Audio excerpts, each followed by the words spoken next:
Welcome to another episode of The Power of Story and Science. I'm your host, David Oatey.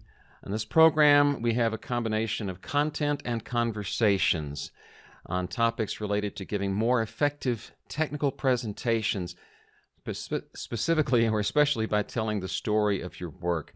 And I'm thrilled to have a conversation today with Anthony Poponi, who we'll meet in just a moment. He's going to tell us about his background in science and specifically in telling the story of the science that he does. So welcome, Anthony. Hi, David. Thanks for having me on. It's a pleasure to have you here. I'm glad I made your acquaintance recently, and I was very excited to learn about the overlap in our interests in terms of having you have a history of doing science, I have a history of doing engineering, and we both have a history of wanting to tell people more about how to communicate around those things. And so given that overlap in our interests, having you on this program seemed a logical next step. Why don't you tell my audience a little bit about your background and that overlap in our interests as we've been discussing? Yeah, I might start with the overlap. I think we're both here to help other people. And, when we talk about what that looks like, we're both helping put the best version of other people out there. And for you, it's through this maybe barrier to effective storytelling and effective presentations around science. And I'm working maybe on the other side of, the human being and lifting that person up and helping them just kind of see their own value in the world and to be happier. And, I think we're both working from trying to help people be successful as well. And the science behind what I do is, that happiness causes success and not the other way around. So it sure is nice to make people successful because, they're, the linkage there is very clear. In fact, the causality is different. But anyway, that's an aside. My background was in science, and it still is today. I just am doing it in a different way. But I've worked a lot in the field as a scientist and done a lot of data collection myself and a lot of that work, and then moved into different roles in science, kind of as I recognized maybe where the right fit was for me with my skills and my passions and my interests. I see. So what you're doing now is more, would it be described as more motivational speaking, or is that the right word? Yeah, I'm sure it's a mixture. I think with people in our profession, professional speaking, motivational speaking at a conference, for sure. That is certainly a part of what I do. That is certainly informational and usually entertaining as well, and hopefully motivational. And then the deeper diving stuff that I do is working in workplaces or working with groups of people, where it's a little more personalized than trying to talk to an audience of 500 people. You can't be very personalized there. And then I do individual coaching as well. So that gets down to the, more granular, working with super small groups, working with an individual person to kind of figure out their path forward. Oh, okay. So what would I be looking for? What problem would I have for which I would be tempted to come to you to provide the solution? Yeah, so it depends on one of those three audiences, right? So on the personal level, somebody that's struggling with happiness, and I don't mean like struggling in the sense of depression, but somebody that's looking for more, or looking to be more successful in work and trying to understand sort of the uniqueness of what they are and who they are, and how to put that best version of themselves forward. Within a workplace, it may be trying to improve team dynamics or team communication, or teasing out better leadership traits or character strengths. And then for a conference, it would be something along the lines of just something that's relevant to my audience that gets them inspired for being at a conference, seeing the value of the conference. And if nothing else, I think we all see the value of just getting together. But there's real value in that support that you get at conferences, the expertise that you can access right there, So it's, I think we're missing conferences for a lot of reasons. Yeah, that's true. I know I have been, because I do speak at conferences, and in the last year I've been doing that virtually, by providing a video recording and then being online when that was playing back in order to take questions in real time as they came in. Totally different mode of delivery for me, and I imagine you've been doing things like that as well. Yeah, I have, and I've come to enjoy it. But certainly there's a really different dynamic from being on stage and being in front of people. And that may terrify some of the people that you work with who might have to be on a stage somewhere that don't want to be on a stage somewhere. That could be. That could be. Yeah. And I don't know. I guess for some people, maybe it's more terrifying being on the stage and in the room with all those people. For me, I get a little more nervous when I can't see my audience, and I don't Yeah. really have any clue in real time how receptive they might be to Yep. me and to my message. Yeah, it's really hard, and sometimes you have to just trust yourself and just carry on. Where I think that that's not best practice for a live audience. Like you're really making sure they're with you in a live audience and paying attention to that. Is the message being received?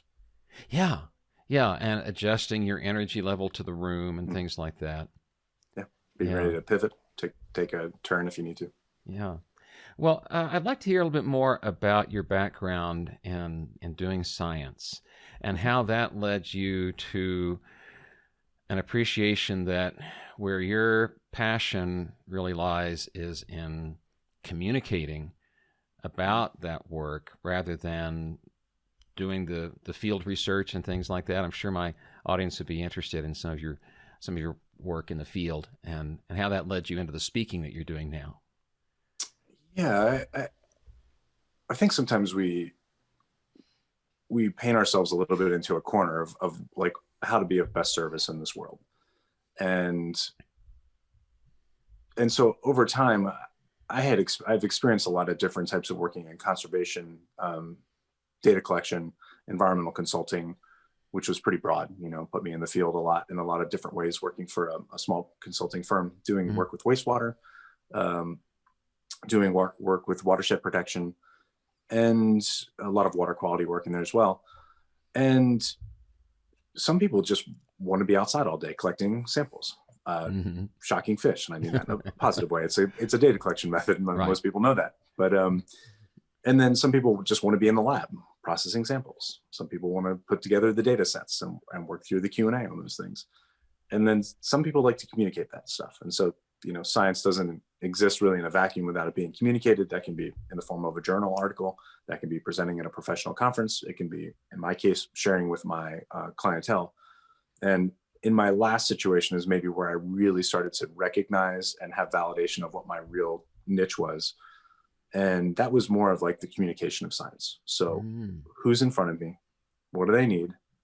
What's the right message for them? How do they see value in the work being done in the science realm that is maybe unpalatable for them? Like it's just too deep. A journal article, even the executive summary, is full of too many acronyms and too many R squared values for it to make any sense to them. Yeah. And so that's what was the real, I think, the passion for me that lined up my ability to distill and to see the bigger picture, and then Okay. also to see who's in front of me, and then to take the science and understand the science well enough to represent it accurately, but at the right resolution, if that's the right word. You mentioned something I think is really important that I come back to often in this program, and that is you said something about what your audience needs. Mm-hmm. Was there a moment or an event in this professional arc that you made where you realized, oh, this can't be about my information, it's got to be about what the audience needs from me? Yeah, I mean, it happened a lot of ways, and I I would say that also with the nonprofit work I was doing, there's also the need for the organization you're representing, and part of that need is for them to be seen as credible and to be Mm. experts and to Mm-hmm. be valuable and to be a resource. And so I think keeping that in mind is really important as more of the a higher level ulterior motive, and ulterior maybe is a wrong word because it seems to be weighted with some expectation of where you're trying to lead people versus just doing good to do good.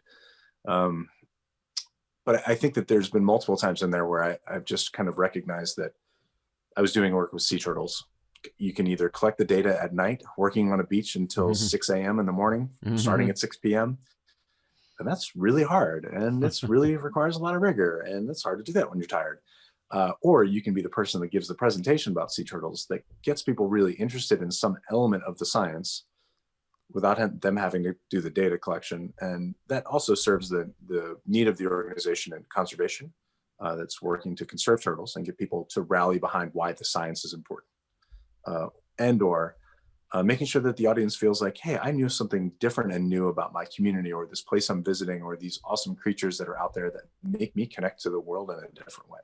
So that's one version of it. And I think that there's all sorts of opportunities in there where I've just been like, oh, like this is me thinking and being able to put myself in the shoes of the other people, and to see the world from their perspective and try to put things in front of them in a way that matters to them. I heard in that reply a lot of different needs being addressed. There's the need to get the information. There's the need to disseminate the information.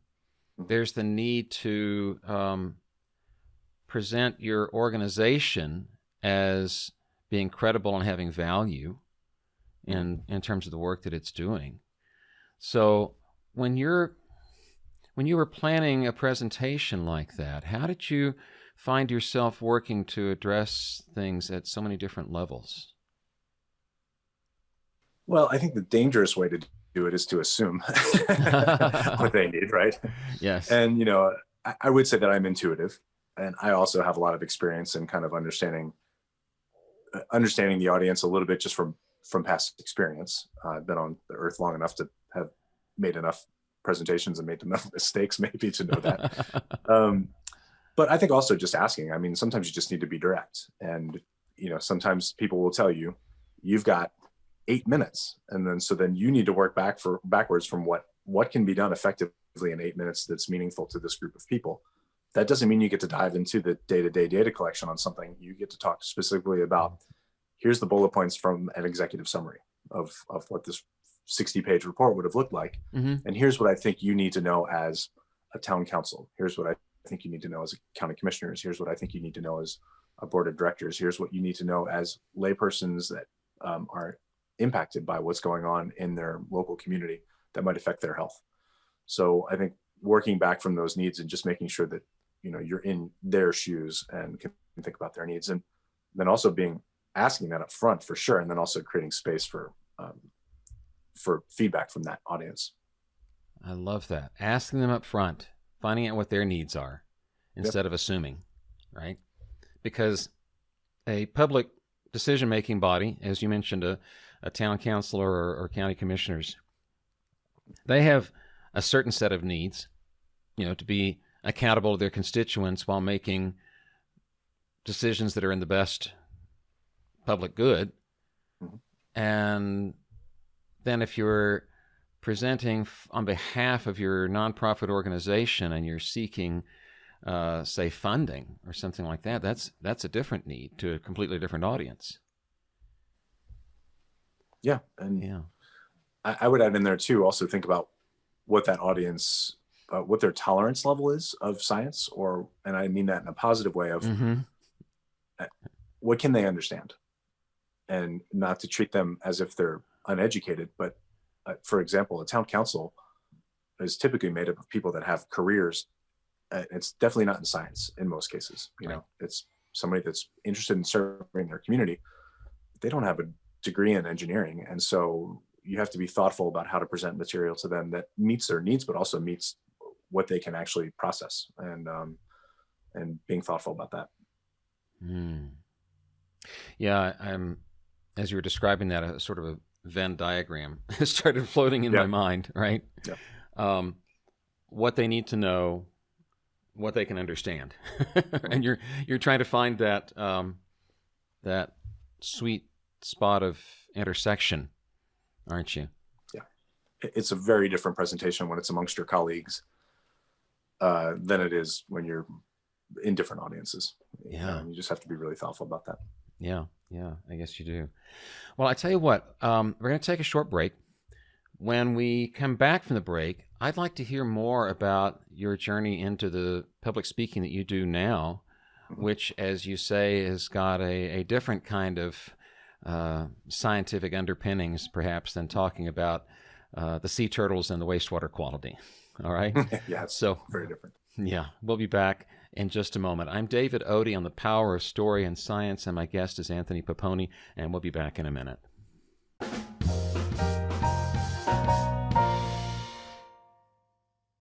You are a knowledgeable expert. and you want your expertise to make a difference to your audience, but you can't see them and gauge their reactions. Therefore, you need new tools for engaging that unseen audience. Hi, I'm David Odie, offering you a way to pick up those tools.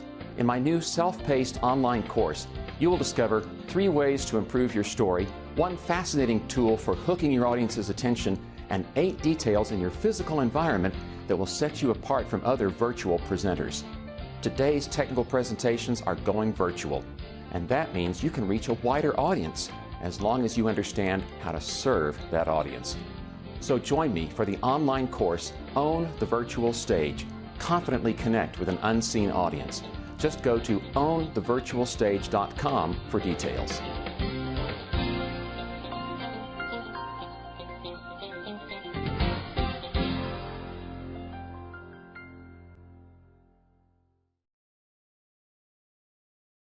And we're back. Welcome back to the Power of Story and Science. I'm David Odie, and with me today is Anthony Poponi, who has had such an interesting arc from collecting data and then discovering that his real passion was not so much in the collection and even interpretation of the data, but in communicating what those interpretations were, and then went in a different direction, and that's what I'd like to hear about next. Something that is scientifically rigorous, science-based, and yet you're affecting people in a very different way, I think, than when you were talking to town councils and county commissioners about water quality and environmental quality. So I'm fascinated by that kind of story. I'd love to hear more about it. Yeah, it's an interesting story. I think somewhere in there, if you're attentive enough to what you're doing with your time, you start seeing these moments where you're just like, that was like a really good version of me that was put forth there. It felt good. I was doing something powerful, positive, whatever that would be. And I've recognized and kind of glued together moments through my life where I've just been better off communicating with other people. And if it's a small group of people, fine, one-to-one, fine, do that well. But recognizing that where other people have this extraordinary fear sometimes of standing on stage, that I was like, yeah, please hand me a microphone. Sure, I love doing that. So, maybe there comes from some attention-seeking behavior there and desire to be front and center. But, recognizing that over time and just kind of seeing evidence after evidence of, oh, this is what you're really good at. And so how do you do this as much as possible? Like, how do you put yourself in a position to do the things that you love? Humor is woven into what I do almost always. And so I continued to explore that, and so moved into roles that would allow me to function at least in seeing opportunities to be part of the bigger picture, setting direction and vision, and then communicating those things and having a passion for it and bringing other people on board for missions. Some of that was speaking as a fundraiser. Sometimes it was emceeing for an event. And then I recognized that, that speaking is something that I really should be doing more often and as much as possible, again, as much as possible. And so I just kept investing in that. I'm very mission driven. I'm very nonprofit driven.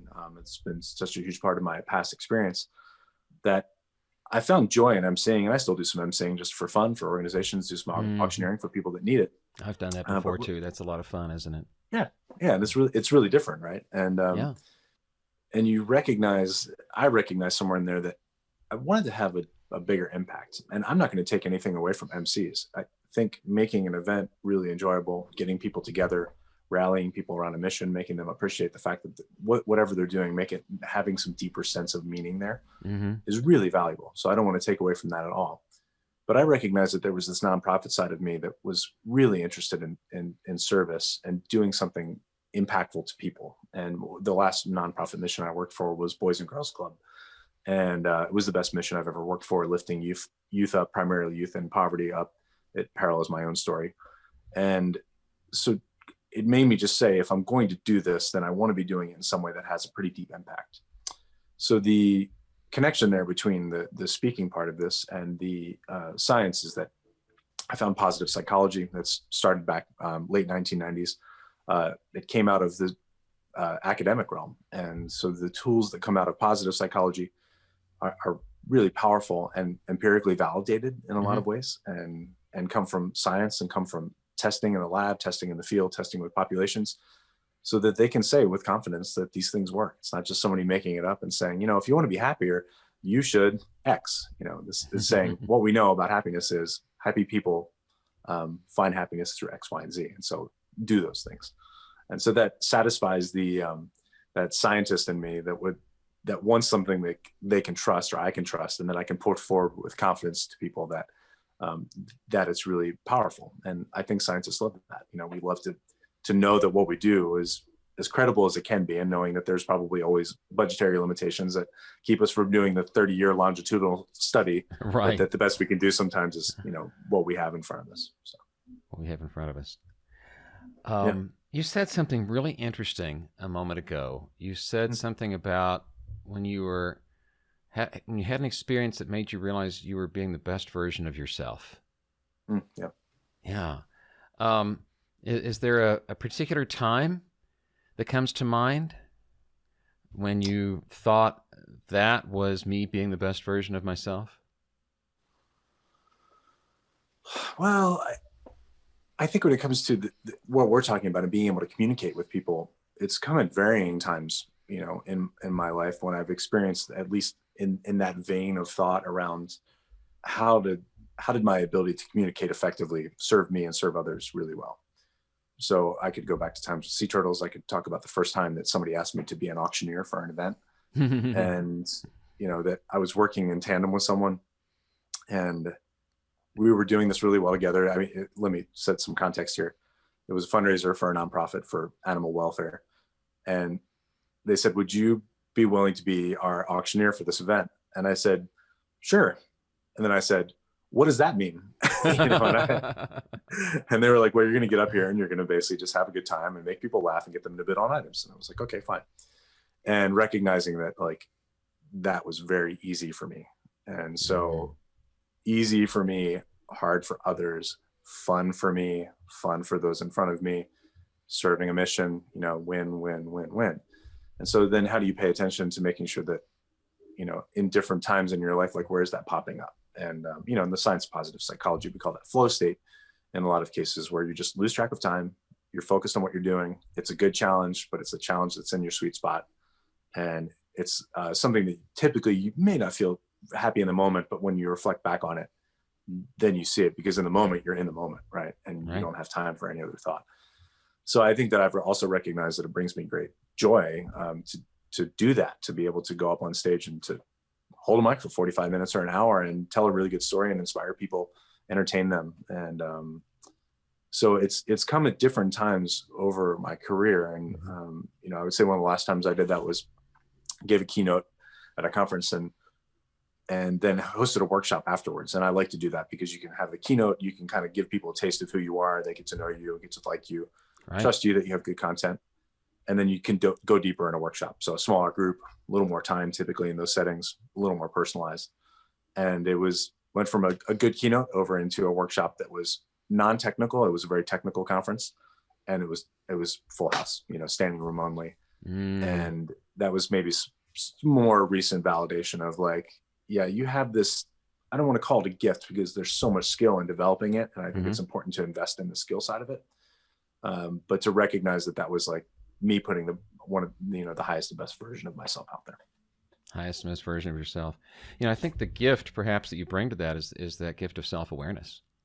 Yeah. You realized that was something that A, you could do, B, not everyone could, and C, you enjoyed doing, and you enjoyed seeing the enjoyment that other people took from what you were doing as well. Yeah. Yeah, I mean, it's interesting to think about what you're doing with people and where you're meeting your maybe clients on giving their talks. Some people may not want to do that at all. I would say, fine, you can avoid it as much as you want, but if it's limiting for your career, that's surely a miss. That you may not want to do it all the time, but I think we all, and this is even a part of my work, we all want to be heard, we all want to be seen, we all want to belong, we all want to contribute, and that's different for each of us. And sometimes that barrier to us contributing fully is being able to communicate what we know. And so how do you make sure that is not something that's holding you back from putting the highest and best version of you out there? Yes, exactly. How do you make sure that's not something that's holding you back? Yeah. Because you may have, someone may have a real gift for the keen insight that leads you to do a particular kind of scientific research. But if you can't help the world see the value of what you have done, then it's not going to make as much difference.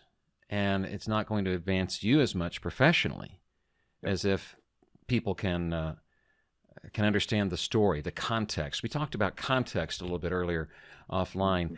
How the context for a presentation will be different depending on whether you're talking to people who are already familiar with your scientific work versus a broader audience. For example, you and the work that you do now, if you go in to speak to an audience about positive psychology and flow, I doubt that you're spending a lot of time quoting from somebody like Csikszentmihalyi, but I'm sure you're familiar with the work. Oh, yeah. Whereas for a different audience, you might do that.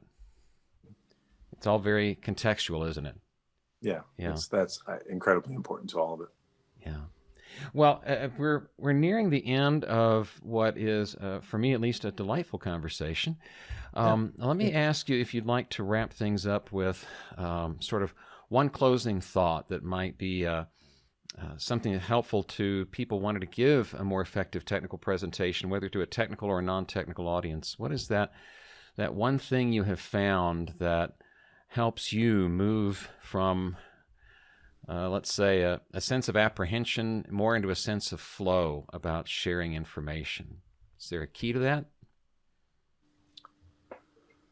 Well, I think it's what we talked about earlier, right? It's about meeting a need.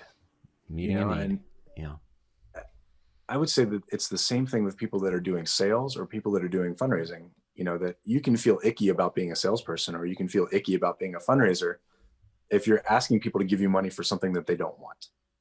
But if it's something that they want and you've established that between them, then you are assisting them in something that they need. And so I would say it's very similar with a presentation in that if you've identified that you're going into this audience because you have something that is going to inform them of something that they need and something they want addressed and something that's a problem for them, then I would say at least don't go in with the apprehension that they don't want to hear what you have to say, that go in with the understanding that you are being of service to them. And I think that's probably get you out of your own way on that mindset to at least start. That you are being of service to them. I really like that. I think that's a great thought to encapsulate what we've been talking about. I've enjoyed this so much, and I hope that you have too, and I'm sure that my audience will enjoy it as well. Before I close, what would you like to tell my audience about how they might follow up with you or reach you? Sure. They can find me at focusonthe40.com. So that's focusonthe4040.com or anthonypoponi.com. And, I'd say that I'd be happy to help people with anything that they're struggling with. And I would say that I'm grateful for what you're doing because I don't want anyone to be held back by their own self-limiting beliefs. And if that one thing, that rock in their shoe, is that presentation that they know they need to give and they don't want to give, then go do it, because that in positive psychology is shown to be really powerful for you. And when you open that door to doing something differently, then more doors open that you didn't even see that existed before. So don't get yourself stuck and find shortcuts like David here to help you in your career path. Wonderful. Thank you for that. When you open a door, you find other doors that are going to open up that you didn't even know were there. What a great thought to leave us with. This has been another episode of The Power of Story and Science. And I'm David Odie, and I thank Anthony Poponi for the time that you've spent here today with me and with my audience. Thank you, Anthony. Yeah, it was my pleasure. Thank you so much, David. For anyone who would like to follow up with me, perhaps with a question or comment about the content of this program or a suggestion for a future interview guest, simply go to storyandscience.com. That will take you to the home page for this program, storyandscience.com. And I thank you for being part of the Story and Science community.